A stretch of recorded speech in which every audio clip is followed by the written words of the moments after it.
یہ اصول میں نے آپ نے نہیں بنایا، یہ اللہ نے بنایا. اللہ فرماتے ہیں کیونکہ بحث یہی چل رہی تھی نا، ابراہیم کے زیادہ قریبی ہم ہیں علیہ السلام. یہود کہہ رہے تھے، عیسائی کہہ رہے تھے ہم ہیں، مشرکین مکہ کہہ رہے تھے ہم ہیں، اور رسول اکرم صلی اللہ علیہ وسلم نے کھڑے ہو کر کہا میں ہوں، میرے پیروکار ہیں. ٹھیک ہے. اب آج یہی ہے نا، ہم عید میلاد النبی منانے والے رسول اکرم صلی اللہ علیہ وسلم کے عاشق ہیں، اور ہم فلاں جماعت والے رسول اکرم صلی اللہ علیہ وسلم کے عاشق ہیں، ہم فلاں جماعت والے عاشق ہیں، اور یہ تو وہابی ہیں جو نہیں مناتے، تو یہ تو گستاخ رسول ہے، لہٰذا یہ تو الگ ہو گئے. ٹھیک ہے. اب اللہ کیا فرماتے ہیں؟ اللہ فرماتے ہیں ان اول الناس بابراہیم للذین اتبعوہ، ابراہیم کے قریب وہ افراد ہیں انسانوں میں سے جنہوں نے ابراہیم کی پیروی کی. تو جنہوں نے رسول اکرم صلی اللہ علیہ وسلم کی پیروی کی، جتنی زیادہ کی، وہ اتنا آپ کے قریبی ہے.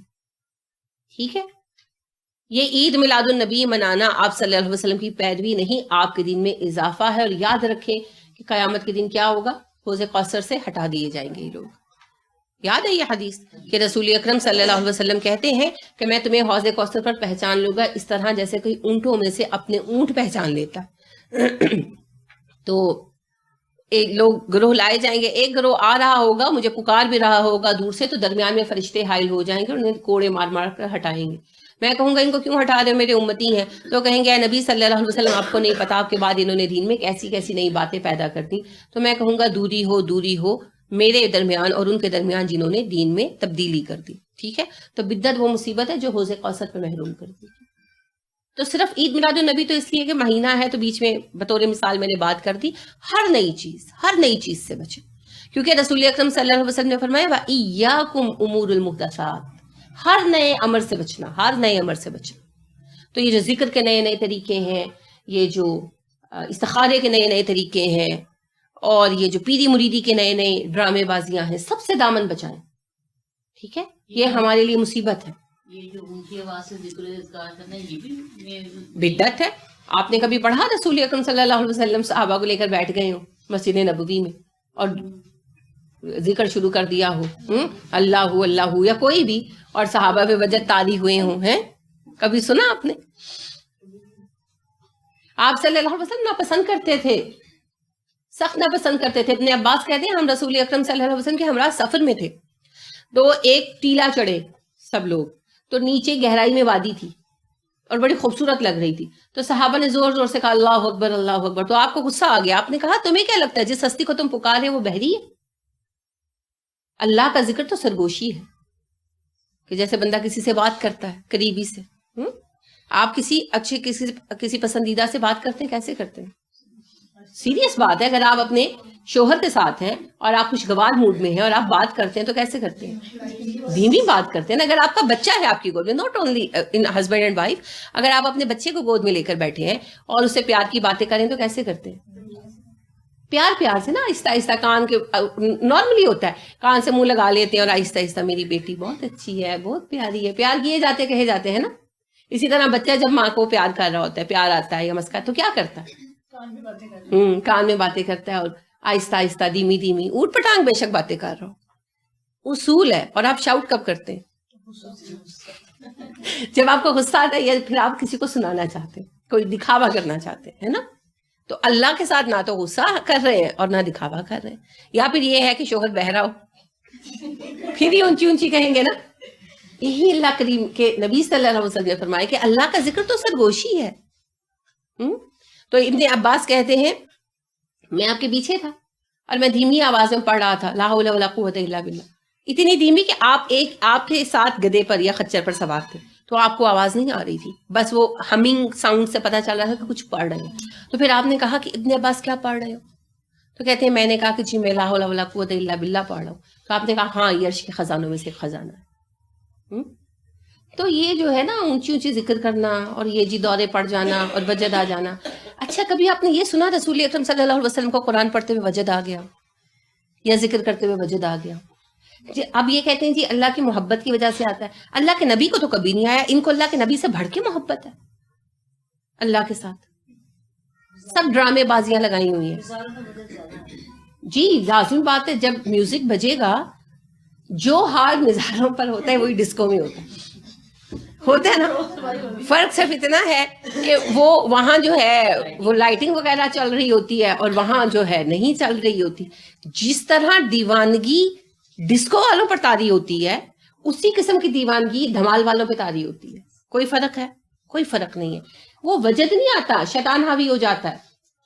اگر آپ نے کبھی کوئی چوکی دیکھی ہو جن زدوں کی تو آپ نے نوٹس کیا ہوگا کہ جب وہ ڈھول مجیدے بجتے ہیں تو جن کے بارے میں سسپیکشن ہوتی ہے کہ یہ ان پر جن آتے ہیں ان کو دورے پڑ جاتے ہیں, وہ اسی طرح دھمال ڈالتے ہیں جیسے کہ مزار والے ڈالتے ہیں.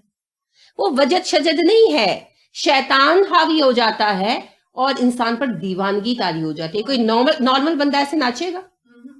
اگر وہ ڈانس بھی کرے گا, فرض کرے کوئی ڈانسر ہے اور وہ ڈانس کر رہا ہے تو وہ اس طرح ناچے گا نہیں. وہ ناچ کے آپ کو پتا ہے سٹیپس ہوتے ہیں, کوئی موسیقی کے ساتھ, کوئی ردم کے ساتھ, کوئی شاستری سنگیت ہے, کوئی اور جو ہے وہ مختلف قسم کے کلاسیکل ہے اور مختلف کتھک ہے, رقص ہے, تو وہ اس کے مختلف زاویے بنائے گی نا.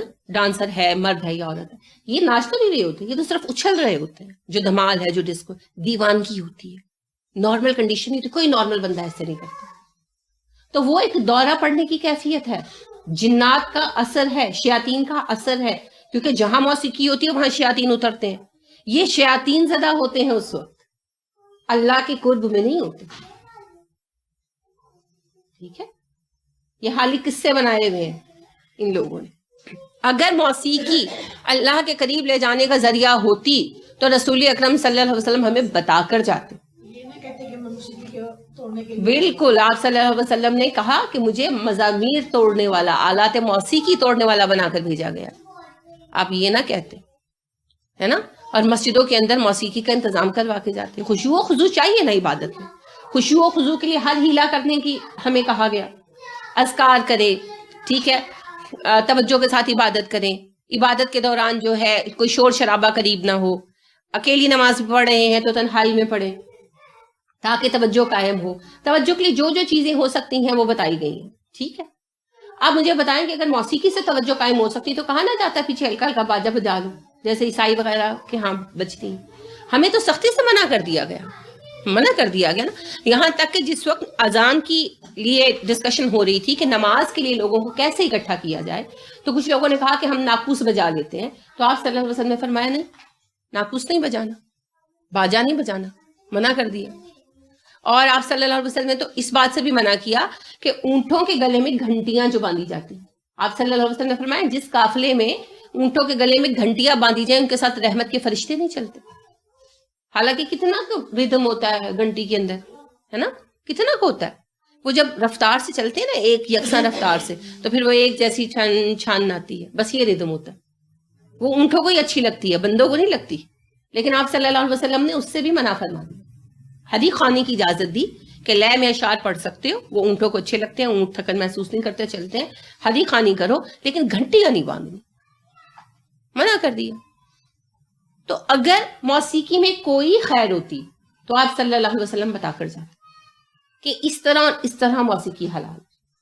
ٹھیک ہے, موسیقی میں کوئی خیر نہیں ہے, اور موسیقی اس وجہ سے ہی روکی گئی کہ انسان کے ذہن کا قابو, کنٹرول ختم کر دیتی.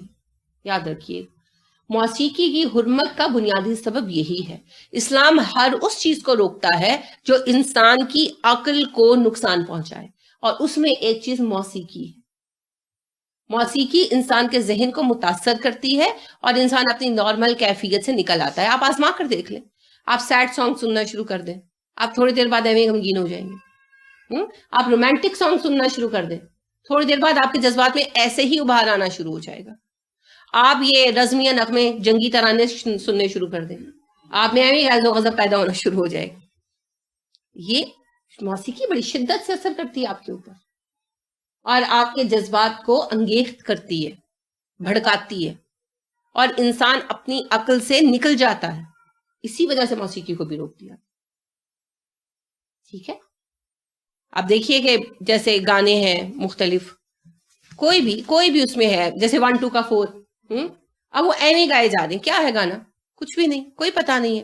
اچھا, آواز عجیب بھی گانے آئے, اب مجھے ذہن میں نہیں ہے, وہ ایک عجیب سا کوئی ایک گانا چلا تھا, پتہ نہیں کس زبان کا لفظ تھا بھی کہ نہیں, وہ ریپ ٹائپ تھا, بالکل بھی میرے ذہن میں نہیں آ رہا. وہ بچہ گا رہا تھا, اب وہ پتہ نہیں میرا آئی ڈونٹ نو کہ کسی زبان کا لفظ تھا کہ نہیں تھا, وہ بڑا عجیب سا تھا, اولو چولو سم تھنگ, 1.5 سال پہلے کی بات ہے. وہ ایوے ہی بچے جو ہیں نا وہ گاتے پھر رہے تھے, ہاں جی پاپی سم تھنگ. اب آپ یہ دیکھیں کہ وہ کس زبان کا لفظ تھا, ڈو یو نو, پتہ نہیں لفظ تھا.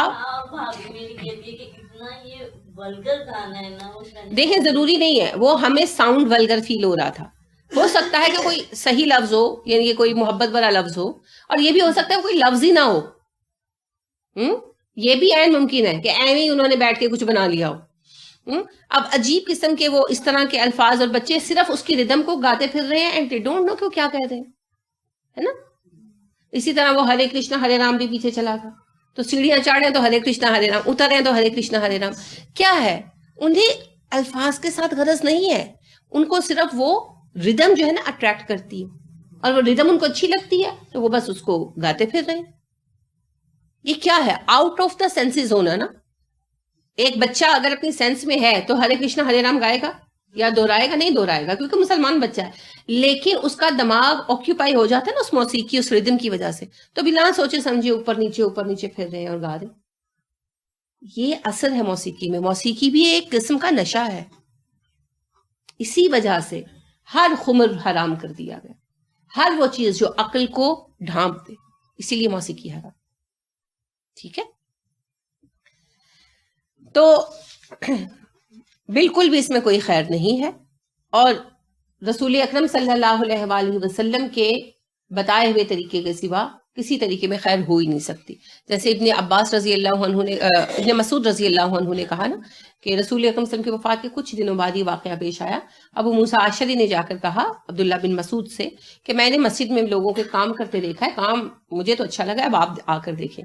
تو ابن مسعود آئے تو انہوں نے دیکھا کہ لوگوں نے کنکریاں جمع کر رکھی ہیں اور مل کر ذکر کر رہے ہیں. ایک بندہ کہتا ہے پڑھو سبحان اللہ, تو سب 100 دفعہ سبحان اللہ پڑھتے ہیں. پھر وہ کہتے ہیں الحمدللہ, سب 100 دفعہ الحمدللہ پڑھتے ہیں. اس طرح ذکر کر رہے تھے اور کچھ نہیں. تو ابن مسعود بڑے غضبناک ہوئے, انہوں نے کہا لوگوں ابھی تو تمہارے درمیان رسول اکرم صلی اللہ علیہ وسلم کے صحابہ زندہ موجود ہیں, ابھی تو رسول اکرم صلی اللہ علیہ وسلم کے استعمال کے برتن نہیں ٹوٹے, اور تم لوگوں نے دین میں نئی چیزیں پیدا کرنی شروع کر دی. وہ لوگ کہنے لگے کہ ابن مسعود ہماری کوشش صرف خیر تلاش کرنے کی تھی, ہماری اور کوئی نیت نہیں تھی. ان لوگوں نے کہا جو پڑھ رہے تھے. تو ابن مسعود نے کہا اللہ تمہارے حال پر رحم کرے, خیر کی کوئی بات نہیں ہے جو رسول اکرم صلی اللہ علیہ وسلم ہمیں بتانا گئے, اور شر کا کوئی راستہ نہیں ہے جس سے رسول اکرم صلی اللہ علیہ وسلم ہمیں وارن نہ کر گئے ہوں, آگاہ نہ کر گئے. اب تم کہاں پڑھ گئے ہو نئی باتیں؟ تو یہ بالکل طے شدہ بات ہے, اگر موسیقی میں خیر ہوتی رسول اکرم صلی اللہ علیہ وسلم بتا جاتے. ٹھیک ہے, اور یہ جو اللہ فرما رہے ہیں کہ لوگوں میں ابراہیم کے قریب ترین وہ ہیں جو ابراہیم کے فالوور ہیں علیہ السلام, تو رسول اکرم صلی اللہ علیہ وسلم کے عاشق بھی وہ ہیں جو آپ کے فالوور ہیں. ٹھیک ہے, نعتیں پڑھ لینے سے نماز کی فرضیت ساقط نہیں ہو جائے گی, ہے نا. عاشقان رسول کے میسیجز سے اتنا فون بھر جاتا ہے کہ آپ کو ڈیلیٹ کرتے کرتے ہاتھ تھک جاتے ہیں, اور نماز کے وقت مسجدیں خالی رہتی ہیں, ہے نا. مسجد مرثیہ خواہ ہے کہ نمازی نہ رہے, یعنی وہ صاحب اوصاف حجازی نہ رہے, تو کوئی فائدہ نہیں. یہ کوئی رسول اکرم صلی اللہ علیہ وسلم کی محبت نہیں ہے. محبت کا اصول کیا ہے؟ اطاعت. یہ جو اللہ فرما رہے ہیں ابراہیم کے قریب ترین وہ ہیں جو ابراہیم کی اطاعت کرنے والے ہیں, تو نبی اکرم صلی اللہ علیہ وسلم کے سب سے قریبی وہ ہیں جو سب سے زیادہ اطاعت کرنے والے ہیں. ٹھیک ہے جی. میں یہ نوٹس کیے کہ پہلے یہ پڑھتے تھے الصلاۃ والسلام, اب آپ نوٹ کریں کہ کچھ ٹائم بسم اللہ الرحمن الرحیم شروع, اب اعوذ باللہ میں پہلے یہ پڑھتے ہیں, پھر بسم اللہ پڑھتے ہیں, پھر الصلاۃ والسلام. حد ہوگی ان دنوں میں. یہ 12 ربیع الاول کے درمیان ہی سنا ہے کہ اذان ہونے سے پہلے 1-2 منٹ اب اعوذ باللہ بھی پڑھتے ہیں, بسم اللہ بھی پڑھتے ہیں, پھر صلاۃ پڑھتے ہیں, پھر 1-2 منٹ کا بریک لے کے اذان دیتے ہیں. بس یہ بدعت ہے نا, جیسے بدعت کا مسئلہ یہی ہے. بڑی خوبصورت بات علامہ ابن تیمیہ کہتے ہیں, وہ کہتے ہیں بدعت باندھنی ہوتی ہے, انڈے بچے دیتی ہے. وہ صحیح کہتے ہیں, یہ غلط بات نہیں ہے. تو اذان کے ساتھ کچھ اور پڑھنا اچھا. رسول اکرم صلی اللہ علیہ وسلم سے سب سے زیادہ محبت صحابہ کو تھی. حضرت بلال نے ساری عمر اذانیں دی, تو کبھی انہوں نے اذان کے ساتھ کچھ جوڑا؟ اب دیکھیے رسول اکرم صلی اللہ علیہ وسلم خود اس معاملے میں بڑے اسپیسیفک تھے, بہت زیادہ اسپیسیفک تھے. تو یہ جو دعا ہے بسمک ودعوت ربی والی نہیں اللہم انی اسلمت بکا وجہی والی جو دعا ہے، وہ جو ہے آپ صلی اللہ علیہ وسلم نے جب سکھائی تو اس میں آخر میں آتا ہے نا وبِ نبی کا ارسلت، تو وہ جب آپ نے سکھائی تو وہ صحابی کو آپ نے کہا کہ دوبارہ مجھے پڑھ کر سناؤ کہ آپ نے بتایا، تو انہوں نے وبِ نبی کا کی بجائے پڑھا وبِ رسولی کا ارسلت، تو آپ صلی اللہ علیہ وسلم نے پیار سے ان کے جیسے مذاق میں ہم کرتے ہیں ان کے سینے پر ایسے ہاتھ مارا اور کہا نہیں، میں نے آپ سے کہا وبِ نبی کا ارسلت۔ حالانکہ آپ دیکھیے کہ وبِ رسول کا لگانے سے معنی میں فرق نہیں آتا، مگر آپ صلی اللہ علیہ وسلم نے لفظ بھی بدلنے کی اجازت نہیں دی، ٹھیک ہے۔ اور آپ دیکھیے کہ آپ صلی اللہ علیہ وسلم کے طریقے پر اتنا اثر تھا، عمل کا طریقہ تھا کہ آپ صلی اللہ علیہ وسلم نے اہل مدینہ کو پہلے اذان سکھائی تو سنگل اذان ہوتی تھی، جیسے ہمارے یہاں ہوتی ہے، تو وہ اسی طرح اذان دیتے تھے، اور مکہ میں ڈبل اذان سکھائی، یعنی ہر جملہ جو ہے نا 4 بار پڑھنے کا، اس کو ترجیح کہتے ہیں، عین کے ساتھ رجا سے ترجیح کے طریقے سے سکھائی۔ آج تک مکہ میں اذان اسی طریقے سے ہوتی، حالانکہ اس وقت اس کے پیچھے مقصد تھا کہ کفار مکہ بار بار توحید سنے اور ان کے دلوں پر اثر کرے، لیکن اس کے باوجود آج تک ویسے ہوتی۔ آپ صلی اللہ علیہ وسلم کے طریقے کو بدلنے کی جرت نہیں کی کسی نے۔ ہم نے تو کھیل بنا رکھا ہے دین کو نا، اپنی خواہشات کا اکھاڑا بنا رکھا ہے ہم نے، لہٰذا نہیں جی، یہ بدعت ہے۔ اذان آپ درود پاک جتنا چاہے پڑھیں، لیکن اذان کے ساتھ اٹیچ کر کے آپ کچھ نہیں پڑھیں گے، ٹھیک ہے۔ اذان کے وقت صرف اذان دیں، بعد میں سارا دن آپ لاؤڈ سپیکر پر پڑھتے رہے، ٹھیک ہے، پڑھیں جتنا چاہے پڑھیں، کس نے منع کیا؟ رسول اکرم صلی اللہ علیہ وسلم نے کہا نا تم یہود کی ہر بات کاپی کرو گے، ہر بات کاپی کرو گے، یہاں تک کہ اگر ان میں کوئی ایسا بندہ پیدا ہوا جس نے اپنی ماں کے ساتھ اعلانیہ بدکاری کی تو تم بھی کر کے چھوڑو گے۔ تو لہٰذا ہم نے ان کو فٹ پرنٹس پر، ان کے نقشے قدم پر تو چلنا ہے نا، وہ ہم پورا کر کے چھوڑیں گے۔ وہ تو آپ کو پتا کیک بھی کاٹے گئے اور ہیپی برتھ ڈے ٹو رسول اللہ کے نغمے بھی گائے گئے، انا للہ و انا الیہ راجعون، تو کرسمس ہی ہے۔ میں تو وہی کہا کہ اس شر میں بھی خیر ہے، کم از کم ان کے منہ سے ہیپی برتھ ڈے نکلا تو پتا تو چلا کہ عید میلاد النبی مینز ہیپی برتھ ڈے، کسی کی کوئی برتھ ڈے نہیں ہے اسلام میں۔ تو لہٰذا پیروی قربت کا ذریعہ ہے، نہ کہ ریچولز اور رسمیں۔ اور اللہ نے فرمایا پیروی کرنے والے جنہوں نے بھی ابراہیم علیہ السلام کی پیروی کی، ابراہیم علیہ السلام کے زمانے سے نبی کریم صلی اللہ علیہ وسلم کے زمانے تک، وہ ابراہیم کے قریبی ہیں، وَهَٰذَا النَّبِي، اور یہ نبی قریبی ہے، ٹھیک ہے، کہ یہ نبی محمد صلی اللہ علیہ وسلم ابراہیم کے سب سے زیادہ قریبی ہیں زمانے میں۔ وہ سارے لوگ جنہوں نے ابراہیم علیہ السلام کی سنت کو فالو کیا، اور پھر یہ نبی محمد صلی اللہ علیہ وسلم، کیوں؟ کیونکہ محمد صلی اللہ علیہ وسلم نے دین ابراہیمی ہی کو کھڑا کیا۔ ہم کس ملت پر ہیں؟ ملت ابراہیمی پر، ٹھیک ہے، تو اسی کو زندہ کیا، ابراہیم علیہ السلام کے ہی راستے پر چلے، لہٰذا سب سے قریبی ہوئے۔ والذین آمنوا، اور وہ جو ایمان لائے، کس پر؟ محمد صلی اللہ علیہ وسلم پر۔ وہ کس کے قریبی ہو گئے؟ رسول اکرم صلی اللہ علیہ وسلم کے بھی اور ابراہیم علیہ السلام کے بھی، کیونکہ جس نے رسول اکرم صلی اللہ علیہ وسلم کی تصدیق کی، ابراہیم علیہ السلام کی بھی تو کی۔ تو لہٰذا اللہ نے کہا قریب ترین لوگ وہ ہیں ابراہیم علیہ السلام سے لے کر محمد صلی اللہ علیہ وسلم کے زمانے تک، جنہوں نے ابراہیم کے طریقے کی پیروی کی جتنا ان کو پہنچا، ٹھیک ہے۔ اس میں اب وہ عیسائی اور یہودی بھی آ گئے جن بیچاروں کو ٹوٹا پھوٹا دین ملا، تو ان کو جتنی سمجھ آئی کہ یہ صحیح ہے انہوں نے اس کے اوپر عمل کیا، تو وہ سارے پھر ابراہیم علیہ السلام کے کلوز ونز ہو گئے۔ اس کے بعد پھر رسول اکرم صلی اللہ علیہ وسلم، یعنی اب بات کیا آ گئی کہ آپ صلی اللہ علیہ وسلم کے آنے تک تو جو جتنا دین ابراہیمی کو پا سکا اور عمل کر لیا وہ قریبی ہو گیا۔ اب جو رسول اکرم صلی اللہ علیہ وسلم کو فالو کرے گا وہی قریبی ہوگا، کیوں کہ رسول اکرم صلی اللہ علیہ وسلم دین ابراہیمی کو نئے ایڈیشن کو لے کر آ گئے۔ یہ دین ابراہیمی کا نیا ایڈیشن ہے قرآن مجید۔ اب جو اس پر 100% چلے گا اور رسول اکرم صلی اللہ علیہ وسلم کی سنت پر عمل کرے گا، دراصل وہ 1,24,000 انبیاء کی سنت پر عمل کرے گا، اور ان میں خاص طور پر ابراہیم شامل ہے علیہ السلام، کیونکہ سب انبیاء کا طریقہ ایک ہی رہا ہے، کوئی فرق نہیں، ان سب کا کھانا پینا اٹھنا بیٹھنا سونا جاگنا یکساں تھا، اسلام کا طریقہ ہی ایک ہے۔ لہٰذا جو ایک نبی کے طریقے پر چلا سب انبیاء کے طریقے پر چلا، تو رسول اکرم صلی اللہ علیہ وسلم کے طریقے پر چلنے والا آپ صلی اللہ علیہ وسلم کا بھی قربت والا ہے اور ابراہیم علیہ السلام کا بھی قربت والا ہے۔ والذین آمنوا، اور وہ سارے لوگ جو محمد صلی اللہ علیہ وسلم پر ایمان لائے۔ اب قیامت تک پھر ابراہیم علیہ السلام کے قریبی کون ہے؟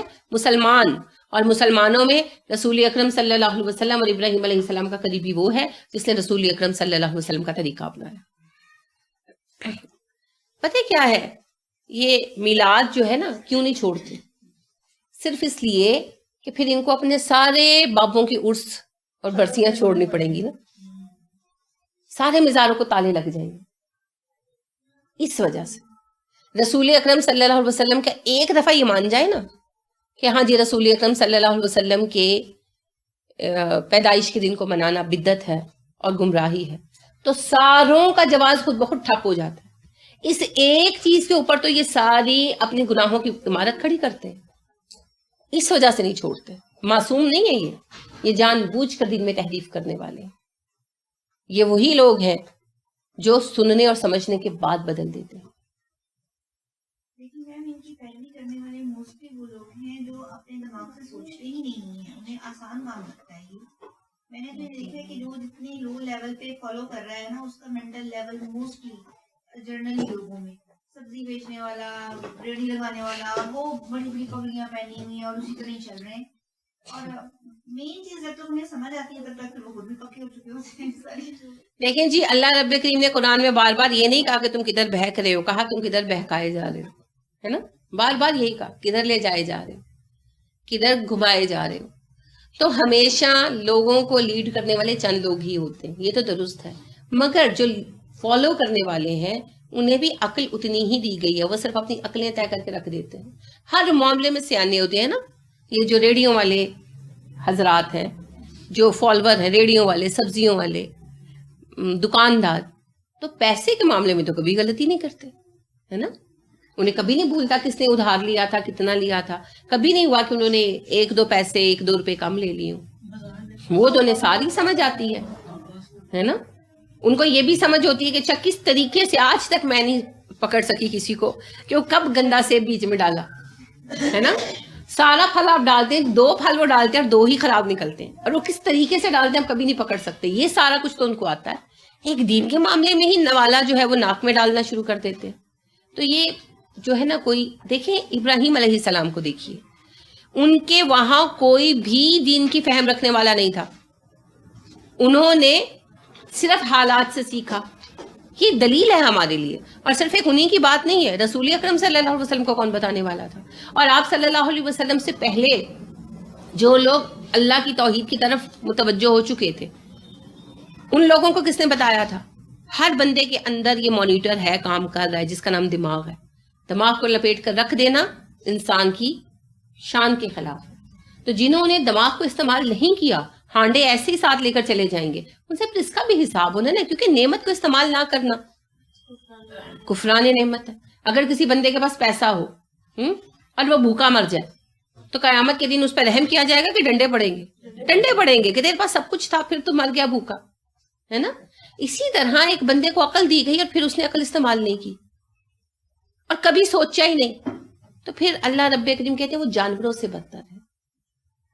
ٹھیک ہے، شر الدواب کہا گیا انہیں، رینگنے والے جانوروں سے بھی، دابا ہوتا ہے یہ رینگنے والے جانور، تو شر الدواب رینگنے والے جانوروں سے بھی بدتر ہے۔ تو پھر اتنے بدتر ہیں تو ان کو اس کی سزا ملے گی کہ میں نے تمہیں انسان بنایا تھا۔ یہ جو سورہ 3 ہے نا، اس کا موضوع بھی یہی ہے، لَقَدْ خَلَقْنَا الْإِنسَانَ فِي أَحْسَنِ تَقْوِيمٍ ثُمَّ رَدَدْنَاهُ أَسْفَلَ سَافِلِينَ۔ ہم نے انسان کو بہترین حالت پہ بنایا، پھر وہ خود پلٹ گیا بدترین سے بدتر حالت پر۔ وہ بدترین سے بدتر حالت کیا ہے؟ انسان کا عقل استعمال نہ کرنا، عقل استعمال نہ کر کے بلیوں کو پوجنا، درختوں کو پوجنا، سانپوں کو پوجنا، چوہوں کو پوجنا، ہاتھیوں کو پوجنا، اپنے جیسے بندوں کو سجدے کرنا۔ یہ عقل استعمال نہ کرنے کی بنا پر ہی ہوتا ہے، ورنہ عقل موٹی موٹی چیزیں سامنے کی نظر آتی ہیں، سامنے کی چیزیں۔ تو انسان کی پہچان کیا ہے؟ تفکر۔ آدم علیہ السلام کے قصے میں ہم نے ڈسکس کیا نا کہ آدم علیہ السلام کو جو علم ملا تفکر کی بنا پر ملا۔ جب وہ تفکر چھوڑ دیتے ہیں نا تو وہ اپنا سٹیٹس ہی چھوڑ دیتے ہیں، اپنی جگہ، اپنا مقام ہی چھوڑ دیتے ہیں۔ اب دیکھیے کہ ان پیروں کے یا ایسے علماء کے جتنے بھی فالوورز ہیں ڈنڈے کی بنا پر لائے گئے، کوئی گن پوائنٹ پر لے کر آیا ہے، اپنی مرضی سے فالو کر رہے ہیں، اپنی مرضی سے کر رہے ہیں۔ کیوں؟ تفکر پر تالے لگا رکھے، قرآن نہیں پڑھتے، غور و فکر نہیں کرتے، نہ کچھ عرصہ چھوڑ دیں. یہ نہیں کہ قرآن نہ پڑھیں، ویسے میں کہیں چلے قرآن نہ پڑھیں، کائنات میں غور و فکر کریں، اپنے آپ پر غور و فکر کریں. اپنے جسم کے اندر نشانیاں ہیں، کائنات کے اندر نشانیاں ہیں، قدم قدم پر نشانیاں موجود ہیں.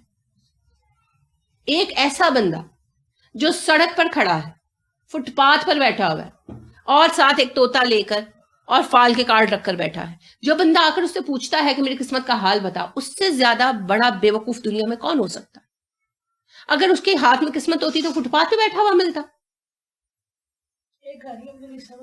ایگزیکٹلی. جو بابا جی لوگوں کے اندر سے جن نکال رہے ہیں اور جن ان کے حکم سے تھر تھر کانپتے ہیں، وہ جنوں سے دولت ہی منگوا لیں، ہے نا. وہ آپ نے جو کہانیاں بچپن میں پڑھی ہیں کہ ایک جن ہاتھ لگ گیا تو محل بن گیا شہزادے کا، ہے، اور اس کے پاس کیا کیا آ گیا الادین کے پاس. تو اتنے ہی جن اگر ان کے زیر حکم ہیں تو کیوں اپنے مسئلے حل نہیں کرا لیتے؟ آپ سے نذرانے کیوں مانگتے ہیں؟ یہ چیزیں ویوڈ ہیں، مگر اپنی عقلوں پر تالے لگا رکھے، ان کو کوئی معافی نہیں. روز قیامت سزائیں ہوں گی ان باتوں کی، کیونکہ انسان کی پہچان ہے تفکر. انسان کی پہچان ہے تفکر. ٹھیک ہے. مشہور ایک سنگر ہے، ہاں یعنی کہ 1960s کا، مجھے اب نام یاد نہیں آ رہا، تو اس نے پوچھا کہ یہ کہ تمہیں گانا بہت محبوب ہے، تو اس نے کہا یس I sing therefore I am، کہ میرے ہونے کی علامت یہ ہے کہ میں گاتا ہوں. یہ جو ہے نا مشہور فلاسفر جو ہے سقراط، اس کا قول ہے. اس نے کہا تھا I think therefore I am، میرے ہونے کی علامت یہ ہے میں غور و فکر کرتا ہوں. اور یہ سچ ہے. یہ صرف سقراط کے لیے نہیں، ہر ایک بندہ جو انسان ہے اس کے ہونے کی علامت یہ ہے کہ وہ غور و فکر کرتا ہے. انسان نہیں مرتا، ذہن مر جاتا ہے. جس دن آپ سوچنا چھوڑ دیں گے اس دن آپ مر جائیں گے، چاہے اس کے بعد آپ 100 سال مزید زندہ رہیں، آپ کی زندگی کا کوئی فائدہ نہیں. جب تک آپ سوچ رہے ہیں تب تک آپ زندہ ہیں. I think therefore I am. ٹھیک ہے. تو اپنے ہونے کا ثبوت دیں. اور جو لوگ زندہ ہیں، کاریں، گاڑیاں، گھر، بنگلے، سب کچھ ہے، اور کبھی نہیں سوچا، وہ نہیں ہے. آپ کو ہیپی پرنس یاد، کہانی ہیپی پرنس یاد ہے؟ اس کے بھی یہی ہے مین، کہ جب وہ زندہ تھا، انسان تھا، تو اس نے کبھی نہیں سوچا اپنی زندگی کے علاوہ، تو وہ زندہ نہیں تھا. تو جب وہ مر گیا اور اس کا دل جو ہے وہ لیڈ کا بنا دیا گیا اور اس کو ایک اونچے پیڈسٹل پر کھڑا کر دیا گیا اور اس سے لوگوں کو دیکھا اور ان کے بارے میں سوچنا شروع کیا، تو وہ مجسمہ تھا مگر اس کے اندر زندگی آ گئی، ہے نا. تو وہ پھر پرندے کو کہتا ہے کہ جاؤ یہ کر کے آؤ، یہ کر کے آؤ. تو انسان کام کب کرتا ہے؟ جب وہ سوچتا ہے، جب وہ تفکر کرتا ہے.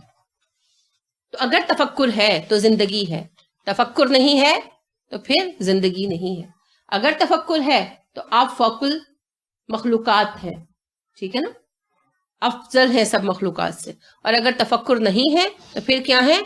اسفل السافلین. یہ سب فرق یہاں پر آتا ہے اس دماغ کے اندر. باقی جسم سب کے ایک جیسے ہوتے ہیں، ٹھیک ہے. اگر اندھیرے میں آپ کسی دو بندوں کو دیکھیں تو کیا فرق کر سکتے ہیں؟ ایک جیسے ہوں گے نا. کیا پہچان سکتے ہیں اندھیرے میں؟ کچھ نہیں پہچان سکتے.